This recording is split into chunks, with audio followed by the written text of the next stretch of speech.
this week, Special Magistrate Alan Wilner recommended that the legislative district map approved by the General Assembly be adopted.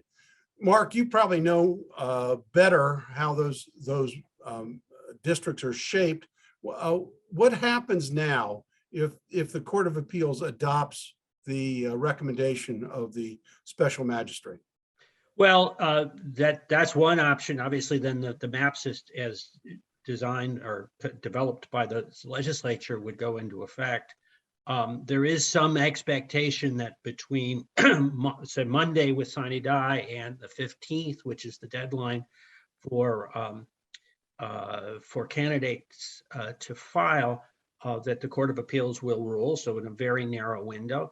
And I think given the law and the sort of interpretation that Judge Battaglia, a lower court, had, that they may well, the Court of Appeals may well adopt the Citizens Commission recommendations as an alternative.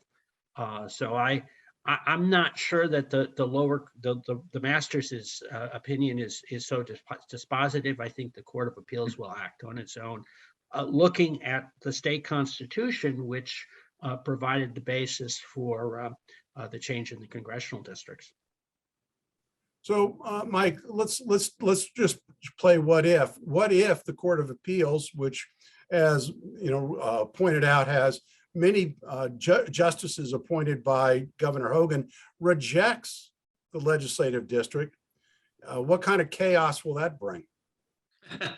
I don't think it will. I mean, I know there's just not an opportunity for the next step, I don't believe.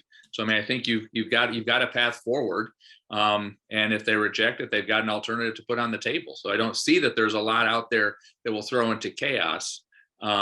It's from what I've seen so far. Okay. I mean, were the court to throw out the state legislative maps, the gerrymandered maps, they have a ready alternative in the proposal of the bipartisan commission. And there is, a timeline in which candidates can make a decision to move around and so forth. So I think there's a real distinct possibility that could be happening literally in the next week.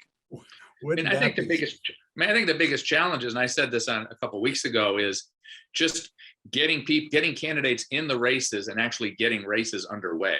There just hasn't been anything, and so you effectively have frozen most of the races out there right now. And so at some point we actually have to have an election, and so I'll be curious to see what that result will be and who ultimately gets in and how quickly they can get up to speed and actually run a race.